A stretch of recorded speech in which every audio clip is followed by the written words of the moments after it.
Welcome to episode 194 for Silver Lining for Learning. I am very excited about today, both because of the topic and because of the people. All across the world, in every country, we're experiencing an epidemic of mental health challenges for children. And if you look around us at what's happening in the world, it's not hard to understand why that might be true. But it's also always been true for children who come from marginalized groups, because that's an extra burden that they bring into school settings. And I'm excited because of the people, because Francisca Astudillo, I was very privileged to have her as a student at Harvard. And after she graduated, she came back to Chile and started this program. And all three of our guests will tell us about themselves, but also how they became involved in this and what it looks like on the ground. So, Francisca, I'll ask you to start and then I'll go from there. Okay. Thank you so much, Chris, and thank you for the invitation. I was thinking of the best way to introduce myself, and I think it would be better with a story. So I will share the screen.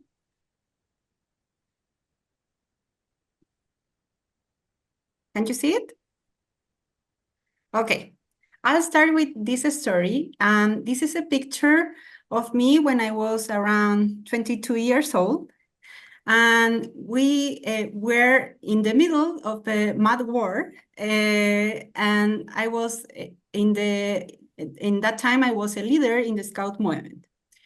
The Scout movement in Chile is a little different than from the Scout movement maybe in the US, because I would say it's a less technical, and it's not so focused on the development of technical skills, and it's more in team building activities where you can develop collaboration skills, skills to solve conflict.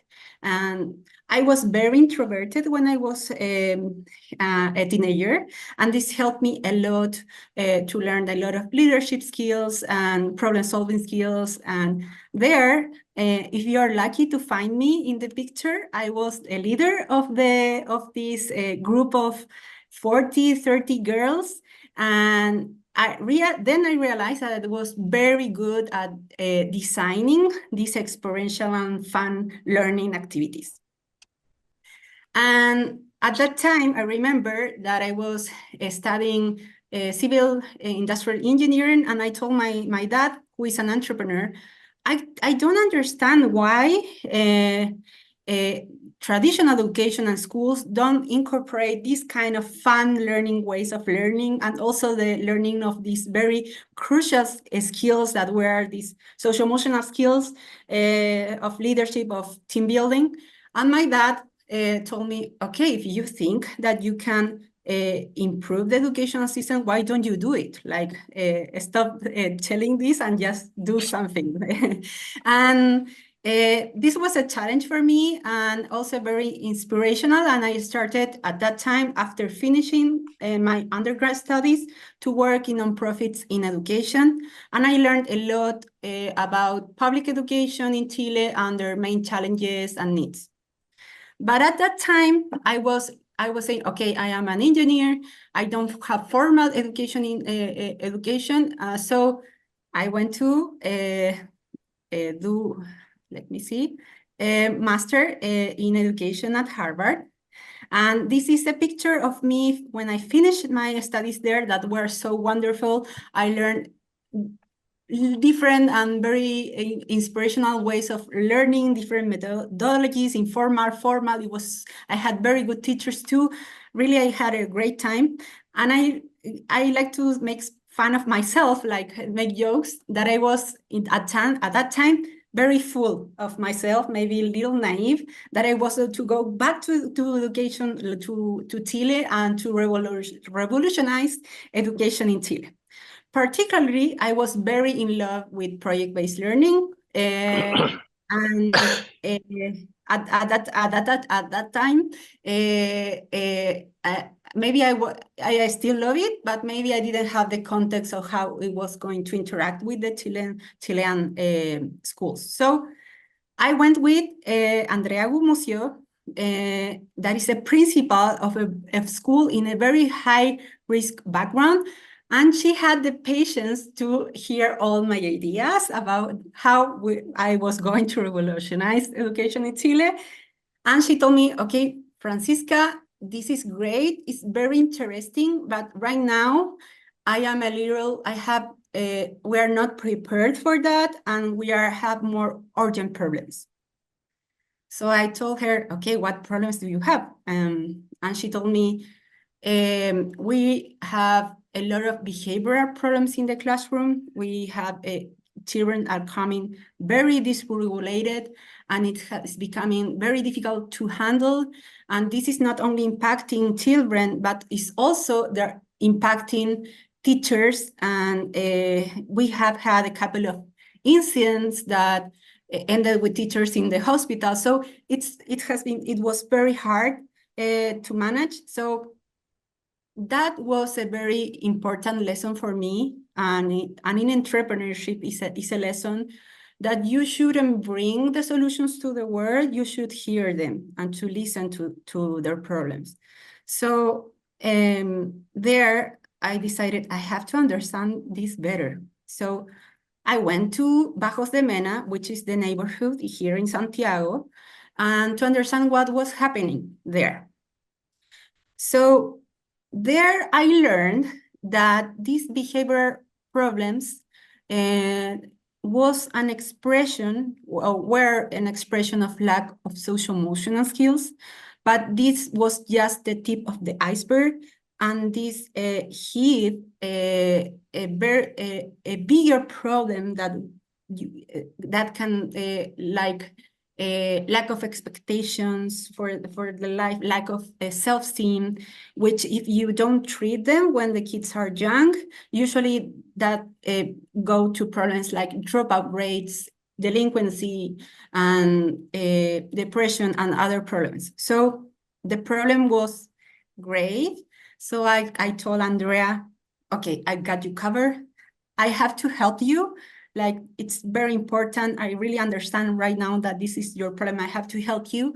And at that time, and it was some of the things I learned in my master, is that evidence mattered. The problem was so serious that I couldn't lose time reinventing the wheel and doing my own program.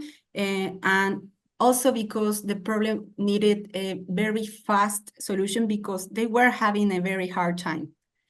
So we learned there, after a lot of research, that what was working a lot in social emotional learning was a combination between explicit learning of social emotional skills through classroom lessons to kids and teacher training. And in teacher training, I'm not saying only that you can train teachers on how to teach these social emotional skills, but also in working in creating a systematic positive relationship with students. And why I'm saying this is because when you have this kind of experiences where the teacher is overwhelmed with the kids going all over the place, it's very easy and understandable that the teacher become mad and maybe do excessive consequence or discipline measures to kids, which in turn like damage the relationship if they are like used in a very frequent and if they're used too much, they damage the relationship with the students. Whereas if you work in a very proactive and systematic way in the relationship between the teacher and the student, the student don't behave well only because they fear the teacher. They behave well because they respect and admire the teacher. And there is a lot to lose, like because they love them. So but you have to get there in a very proactive way, because if you do that only when you have all the kids all over the place, it's very difficult to control that situation. You have to work it in a very slow and process.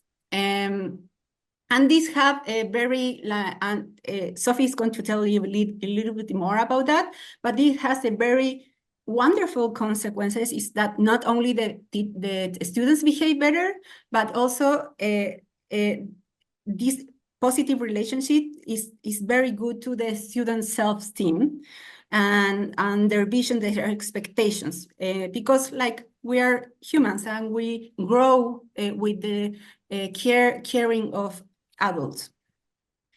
So we started to look for programs in the US that were very good at this, and in regarding the teacher training, we started like working on and learning about Incredible Years teacher training program, and also in the lessons we started working with second step of Committee for Children in the US, which right now are our partners here and official partners to bring that to Chile, a Committee for Children. So this is a picture of how we were doing this in the Chilean classrooms, and how the kids were listening to the social emotional skills lesson. And what I would say that you see evidence here, not only in the content and the curriculum, you also see evidence in how this is delivered to teachers, because it's very easy to understand. It's not very complicated. It's just very easy for teachers to implement. So after a year, we had a 100% reduction of danger of behavior. I won't say here that all behavior programs were completely reduced, but because that wouldn't be normal. Like it's normal the kids to have these dysregulation sometimes, but at least dangerous behavior were completely reduced. And Andrea was very happy, not only because these problems were reduced, but also because the environment in the classroom were more positive, and the relationship between students were more positive, and also the teachers were more calm and also optimistic about the situation. Here is a very important thing I have to say, that none of this would have been possible if Andrea hadn't been so good at giving feedback and so demanding with us, and in a very good way to ask for more and how to adapt this to Chilean context, because it is not plug and play. You have to make some adaptations. So here we realize that social emotional learning, or also known as SLL, is hope, not only because it helped to have a more good environment in the classrooms that in turn help to have better academic learning, but also it was a basis for the future of these kids that can help them with their own self-esteem and their expectations for life. So it gives them more skills that are very useful for them, especially because they are kids in high-risk, vulnerable contexts, because they have to overcome more difficulties. And so self is a really, we like to say it's a superpower. And for us, we decided that it was a game changer, and why don't we take it to more Chilean schools? And that's where, and I am finishing here, Aventuras was born. We like to say that Aventuras in Spanish is like Aventuras is the same as adventures. We like to say that to bring more adventures to education, the education to be more motivating, but not only to the students. We are more focused in teachers, because we think teachers are the ones that are going to change education. So we are really, our challenge right now is to bring this to more schools and to motivate teachers in giving, in training in this, to give these skills to students. So that is my I hope not so long presentation introduction. So whichever of you would like to go next. I can go next. Okay. Okay, thank you, Francisca, for your introduction. It was very interesting for me to know all the story behind what I know, because I'm working in the school that Francisca showed in her presentation, but I didn't know the story behind, so thank you. Well, I graduated as an elementary teacher, and I'm currently a master's candidate in school management and direction. And I've been teaching in a highly vulnerable school in Santiago from 2020. And here is where I discovered my passion for helping teachers develop social and emotional skills. So from 2021, I started training my colleagues in this aspect. As Francisca told you, my school is located in an area of great complexity due to its high density population, poverty levels, and there's no access to basic services and high rates of crime and drug addiction. So from the moment my director founded this school, she thought that social emotional learning was key for these children to progress and to learn all the skills they need in order to develop and just have a great future, because academic learning is not enough for them. So I was trained in this incredible year program with Francisca. And as she said, there are like two lines. One line is about school and teacher classroom management. So we have to train teachers for them to manage these misbehaviors that they found in the classroom that are a lot in this context. And on the other hand, we had to also train our students and our children for them to develop social and emotional skills and tools. And so in order to do that, I was trained myself, and I was given the mission of training all my colleagues in school, in the hand of Francisca, of course. And I have been leading these workshops for them to be able to build positive relationship with their students, to prevent behavior problems, to motivate children.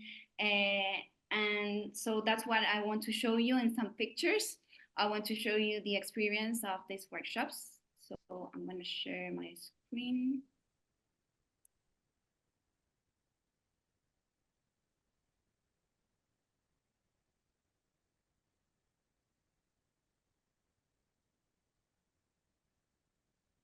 So as you can see in these workshops, we do a lot of role playing, and we use puppets in order for teachers to teach their students how to regulate their emotions, how to, well, first identify their emotions, how to regulate their emotions, how to solve problems. And with our teachers, we also did a lot of games, because social emotional learning is not only about teaching children how to work as a team and to cooperate, but we also had to train our teachers to work as a team themselves. And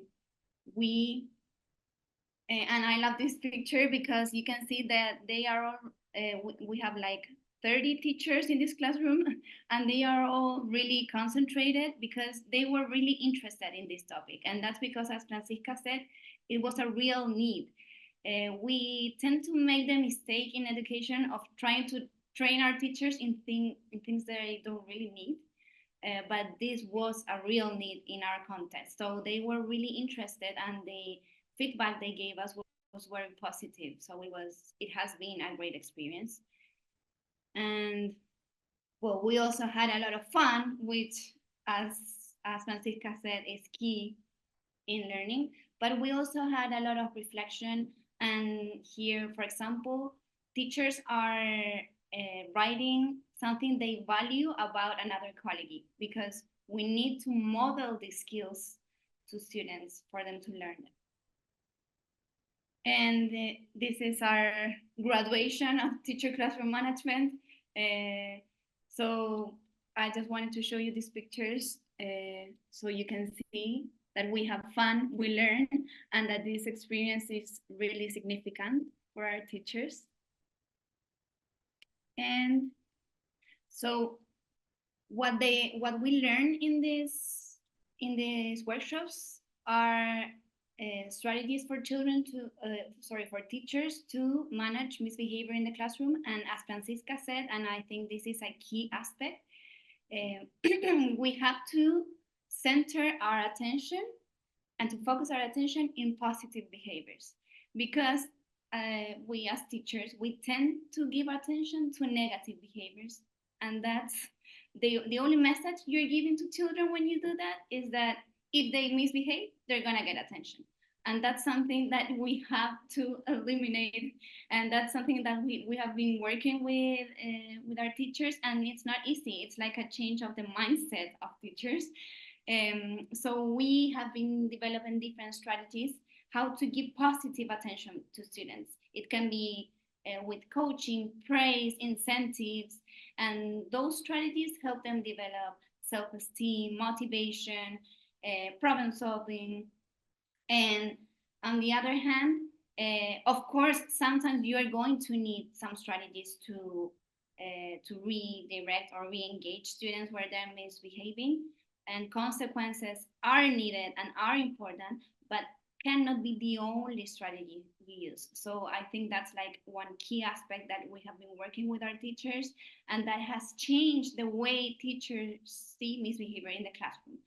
And of course, on the other line, there is the training of students on how to develop strategies they need to behave in a pro-social way, to help others, to solve problems, to develop a self-esteem, and to have a growth mindset. So that's my experience. Well, thank you.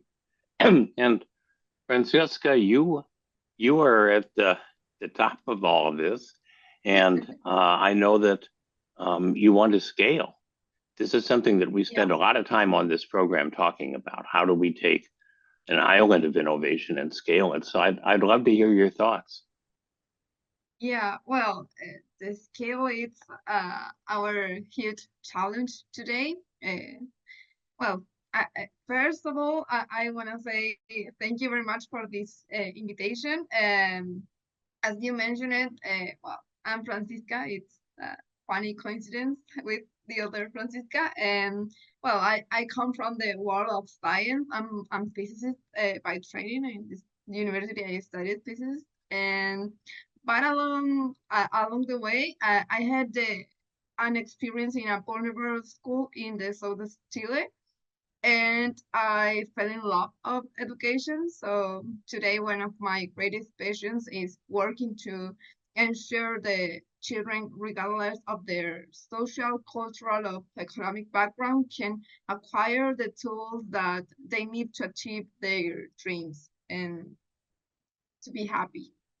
Well, at the end of the 2021, Fran Astudillo invited me to join in Aventuras, and it was it has been a wonderful experience. My role in the organization is exactly has been to work alongside with Fran Astudillo, grow up this, scale the program, and well, maybe try to provide the best program for the school, like highest quality possible. And well, today I'm gonna show you some photos of the program too. We have, can you see? Okay. Well, this is one of the teacher workshops. We try to do this like an adventures. We try to do it in a funny way. So in each workshops, the teacher work with their hands doing this knowledge building. So well, here some school in the south of Chile. This one in the left side is in the south, other in Santiago, other in the north. We are in 14 school today, and we also have some parent workshops because we discovered that when you have parents that they don't know what the school is doing, you need to to do sensibilization and and teach them some strategies or tools for social emotional learning with them kids. Well, I don't know if I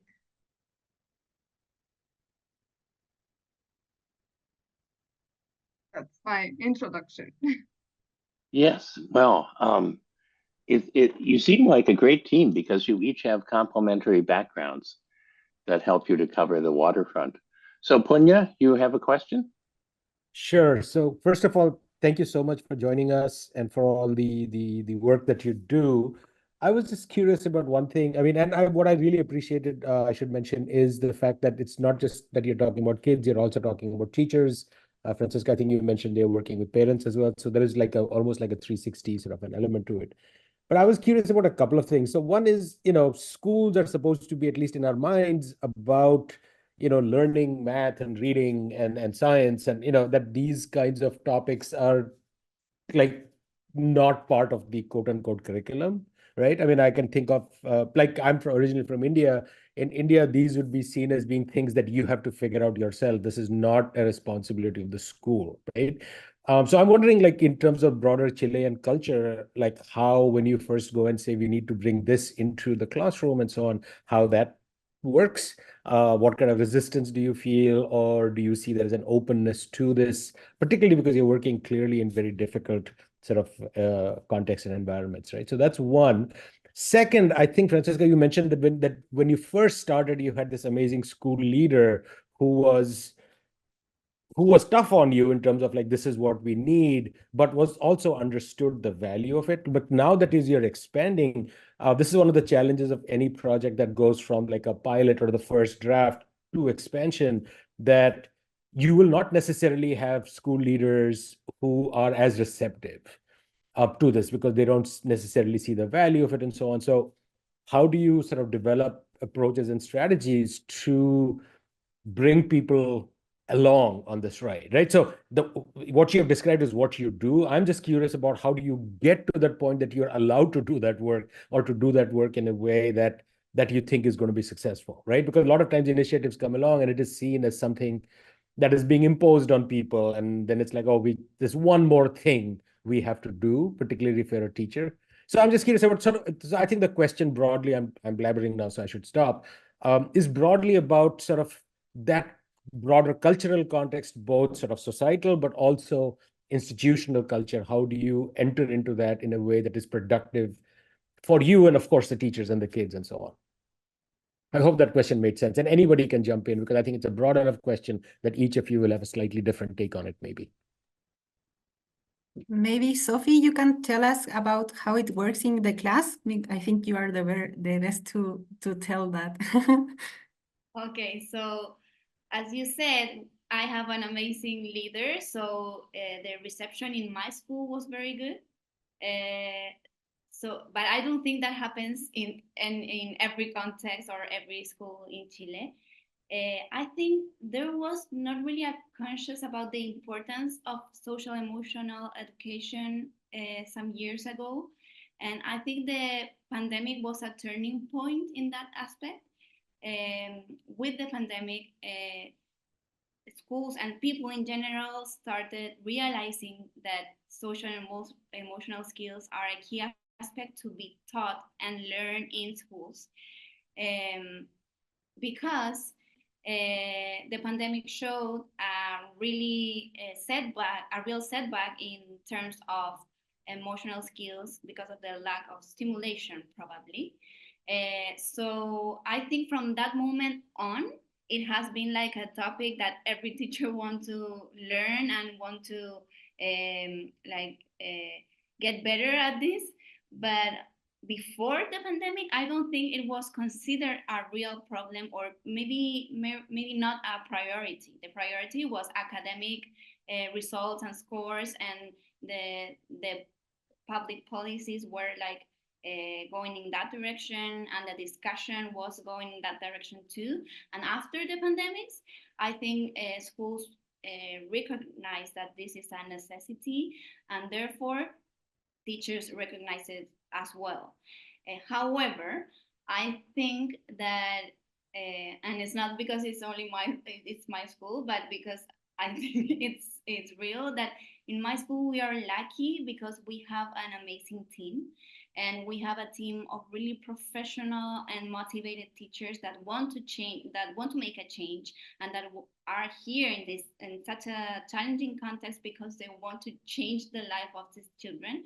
So I think in that aspect, it's like easy to work with us and with my team, but I don't think that happens everywhere. I think we have a lot of not really motivated teachers in Chile, and I think that's something that Francisca can talk more about, because that's not my experience. But what I would like to say is that the conditions for being a teacher in Chile are not easy. We are not really well paid. We work a lot, and so probably your experience in other schools hasn't been as good as in my school.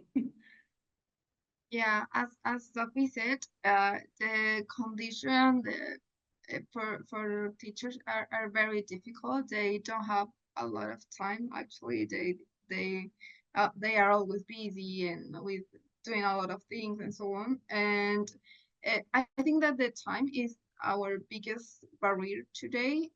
But when you go into the school and say why this is so important for the life of the kids, the teacher connect with them vocation, I think. Because if you ask them, like if you do the question, why be a teacher is important for you,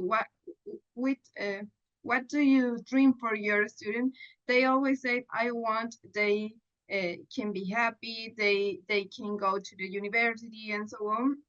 So I think the social emotional learning connect with that.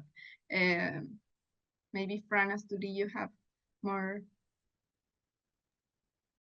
Yes, I totally agree with Sofia and Fran. In a systemic or in our main challenges to scale this, I would say that it's easy with the innovative. It's easier with the innovative schools as the school of Sophie schools, because they are open and probably they are more ready to implement this.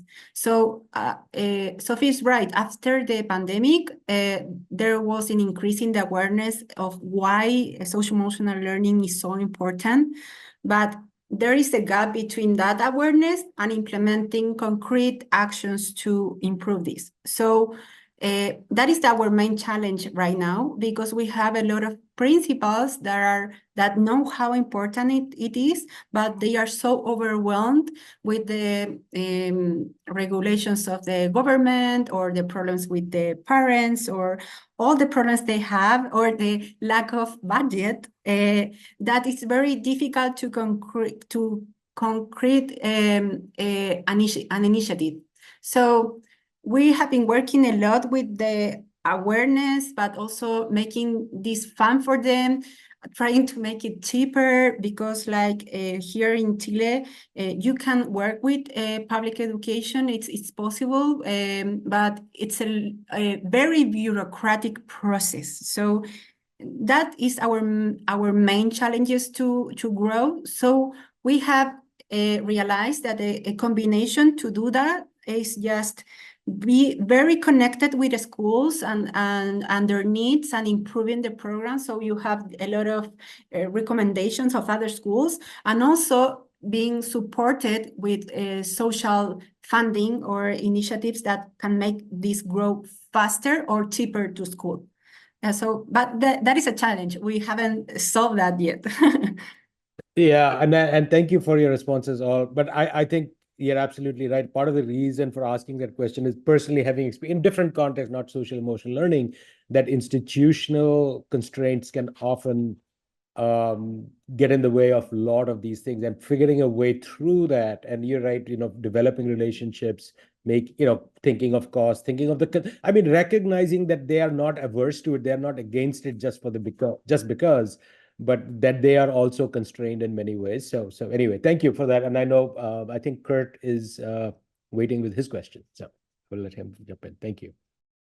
So I've got two-part. The first part is just a clarification. Then the second one is my real question. First, you may have explained this, so I apologize if I'm asking something you've already talked about, but Adventurous, the name, how'd that come to be? And does it relate to events? Because you talked about projects or products that you want kids to build, or events and doing something?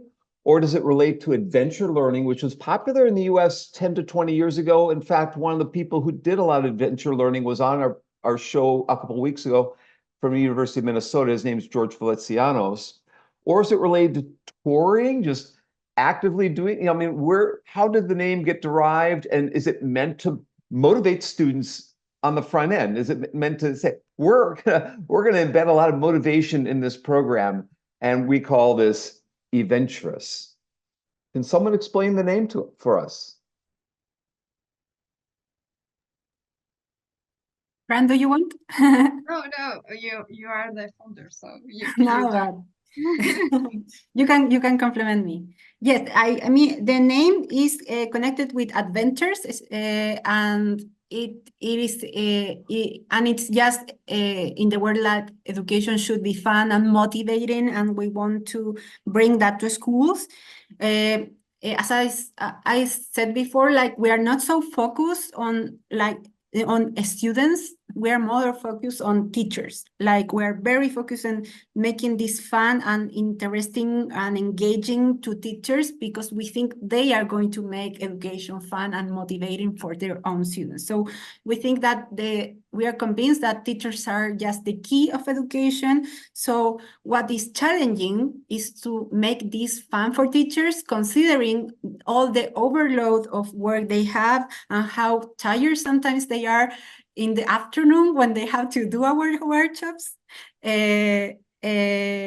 So this is our main challenge, to make it fun and engaging for teachers, because they are very demanding public, because they are very good teachers themselves. So you have to make a very good workshop for teachers. So yes, I don't know, Fran, if you want to compliment.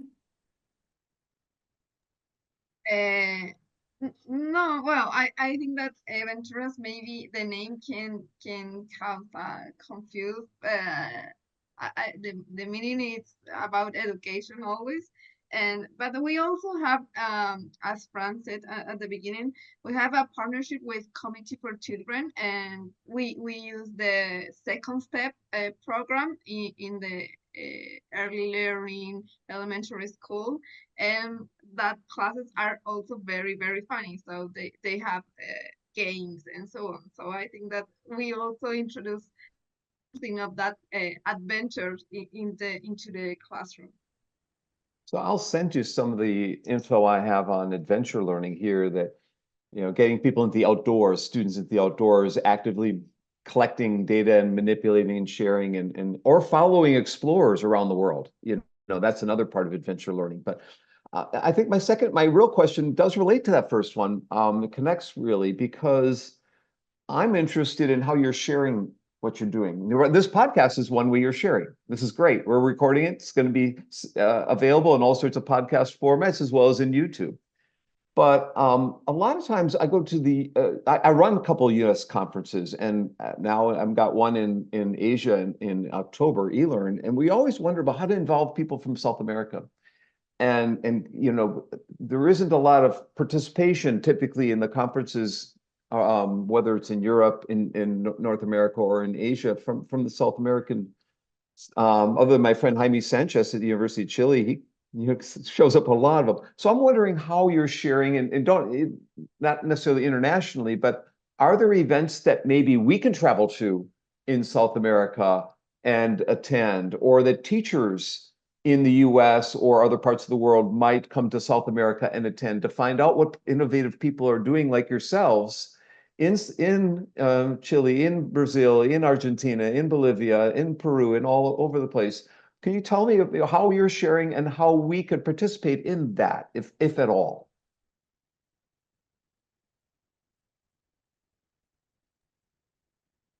I think that it's it's for me the question. Well,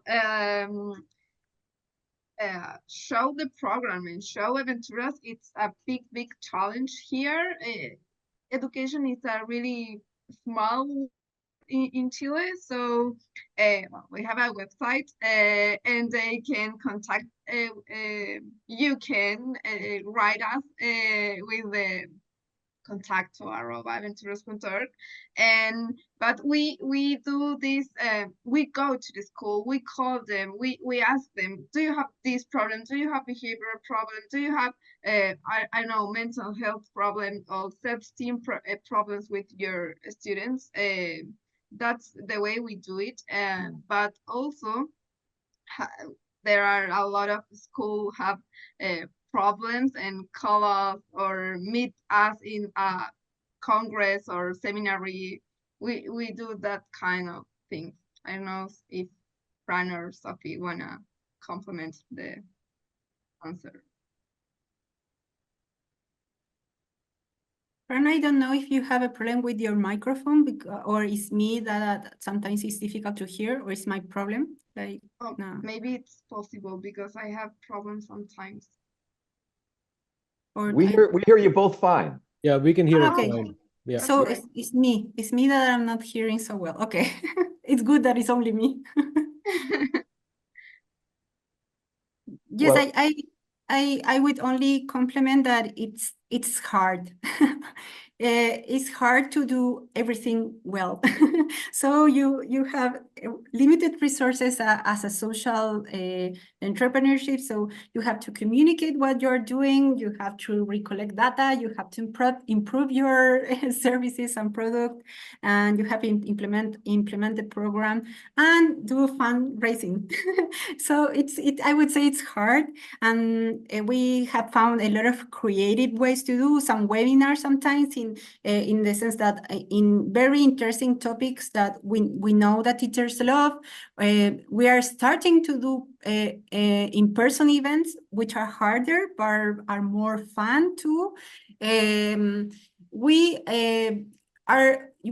are doing a lot of networking with social organizations bigger than us that help us to communicate this. So partnership has been very important for us to communicate because sometimes we don't have enough resources, but they are bigger and they can help us. So we are in a lot of networks, social networks, because like social organizations help between them. So that is great too. So you've answered a better question than what I asked. So thank you for that, because other people might be looking to do similar things in education as in social entrepreneurship. So thank you for that. Young has a question. Thank you. This is very impressive. Thanks for what you've been doing. I went to Chile in 2004, I think that was 20 years ago, working with your Minister of Education. I've been back several times with private schools, different organizations. You know, this is what you're doing is truly amazing. So I want to ask a question, not necessarily on what you're doing, but you know, as you approach schools, it's probably true that many schools hurt students. They actually, the way we test them, the way we standardize the tests, the way we push a curriculum, the way we make teachers teach certain ways. So a lot of the social and emotional issues are actually caused by schools. Okay, so that's what, you know, I've seen that in many countries, especially in Chile. You know, as a country, you want to say, okay, we want to do better on the PISA, we want to do better on this and that. You know, it's we push students to feel bad. So I was wondering, in your work, are you affecting at all how teachers teach? or how government requires schools have to do. You know, right now with the artificial intelligence, with all those things, they probably don't need to teach as much, but we make children miserable. So I was just wondering how much you're changing schools, changing teachers. Yeah, all of you, I would love to hear from you. What you're thinking about.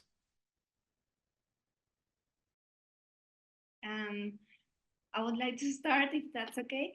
Well, thank you for your question. I think that's a really interesting topic. I agree that we have like worldwide made the mistake of pressuring too much our children to make them have good scores, and that's something that we have to change. And I think that's a challenge still in Chile.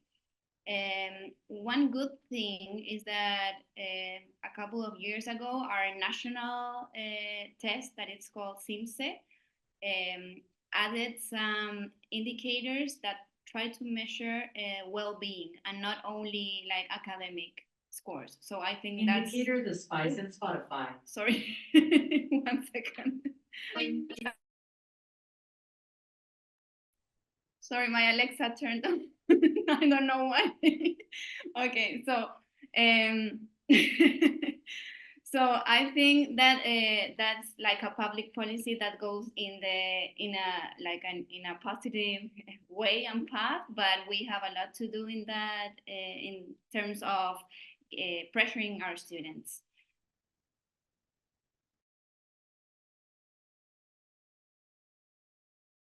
Anyone else? Yeah, go ahead. Francisca, you're muted. Go ahead. I don't know what I don't know what Francisca. I don't know, Francis, if you have something. Yeah, well, it's very difficult, this paradigm change. I don't know if it's the correct route, but yeah, I think that the things are after the pandemic, the things are trying to change. Yesterday I see a statistic that 2 of each 3 adults in Chile knows that the anxiety and depression are very, very important. So we have this awareness about mental health, well-being of the students and so on, but we are very, very far away from the actions. So we have the discussion here, but we need more things to do. I would just add that we are, as an organization, really promoting to work in social emotional learning as a preventive way of, a way to prevent mental health and also other problems, for example, bullying. So we are saying, like, if you start to work on these kind of skills when kids are younger, everything can be easier after. So, for example, these skills to problem solve, or conflict resolution, or skills to maybe breathe when you are overwhelmed by your emotions, are skills that you have to practice throughout your life. I learned them. I think when I was too old, I would have liked to learn them before, because I also have some problems living with frustration and maybe anxiety. And if I had those things before, it would have been great. So our way of helping or to contributing to Chile with this is to promoting this awareness of how social emotional learning have an impact for life. And also something that you're doing, Fran and Fran, that is very interesting, is that you're working a lot with parents and families. And I think that's also very important, because this pressure commonly it doesn't only come from schools, but also from families, and parents want their children to succeed and to have great scores. So I think schools also have the challenge to make families aware and conscious about the importance of mental health in their children as well. That's really a great segue to the question that I had. Often, families in poverty or families from groups that have been marginalized value education much more than privileged families because they understand that it's a path out for their children. And so I think you have potentially very powerful allies in not every parent, but many parents who see that their child is struggling, not because they're not smart enough, but because they're carrying other kinds of burdens. And I think that those parents mobilized could be a powerful force for you. Part of what gets in the way, and this goes back to what Yang was talking about, is that we tell parents it's all about the test scores, right? If you just have high enough test scores, then you're going to get into the right institutions and you're going to be guaranteed a good job and all these other things. One of the things that's been interesting to me in studying workforce, and I've studied workforce within the US, but I think it's probably the same everywhere, is that if you talk to employers and people in human resources, and you say you've got two candidates, one of the candidates has stronger skills and knowledge, but it's kind of difficult maybe to work with. And the other candidate would need to grow in order to step into the skills and knowledge for the position. But they bring a positive attitude and kind of a commitment to the team. Which would you hire? It's not even close. I mean, those HR people are saying, absolutely, we would hire the people who can work with others because we can give them the knowledge and skills that they need to succeed in a particular role in our organization. But if they come in and they're difficult to work with other people, we don't have any way of, of making that easier for them as adults. And I just think that whether it's talking to parents or whether it's talking to teachers or policymakers, reminding them about what really happens in the workplace where toxic people are such a liability, regardless of what they bring in terms of their educational background. And that this is something that can't be fixed, when you're an adult, or at least it's very hard to fix. But as you say, it's something that can start early. Do you, in your dialogues with parents, do you hear some of the things that I'm saying about both their aspirations and about a sense of what the world is like, really, compared to just having high test scores?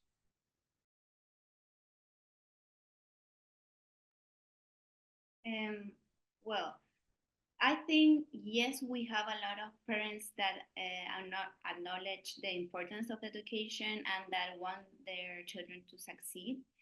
But there's also an important group of parents that don't.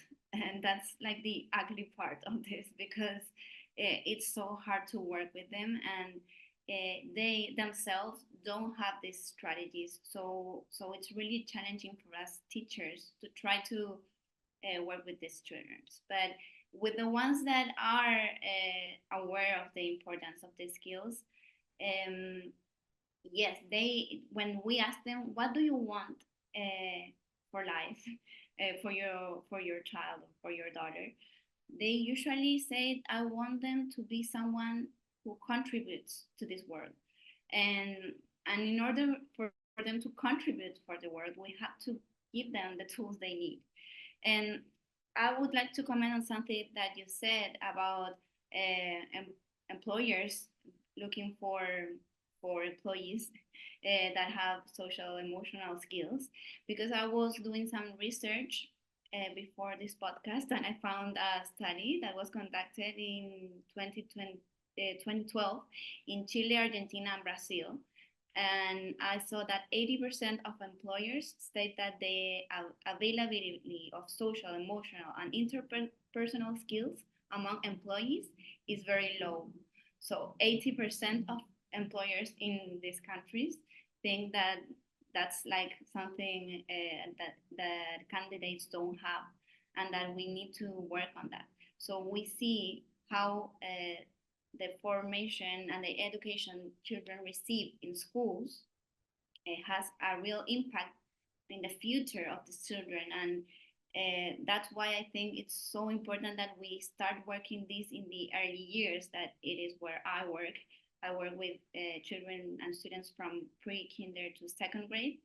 And that's why I think it's so important to start early, because we see that that's a need that workplace find in the future. So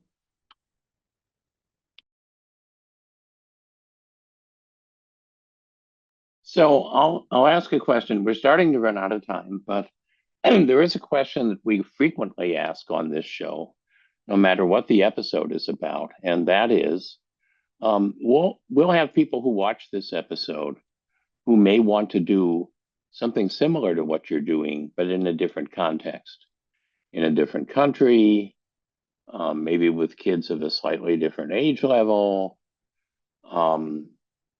Maybe they're a principal rather than a teacher, the head of a school, but they're interested in bringing this in. What advice would you have for people who want to take this journey in their own setting? What would you tell them as what they should focus on and what they may encounter along the way?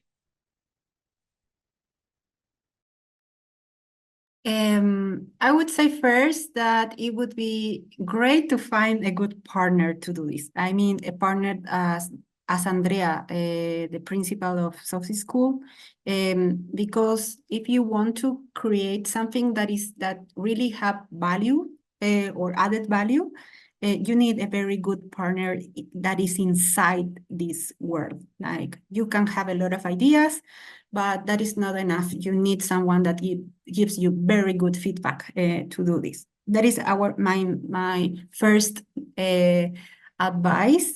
Secondly, in order to succeed, like, we were very strict or like mentalized that we had to find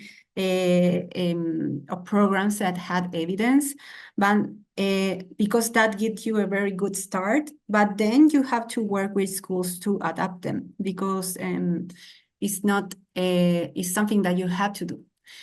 We have the luck to find that Committee for Children is very used to work with countries all over the world. They have this muscle, though, so they have been very generous in helping us with feedback also, because you sometimes have to connect the Chilean schools need and ask them to make some changes, and they have been very flexible with us. So having both, maybe partners in both sides, maybe in the expert side and also in the field side, it was great to improve our program fast.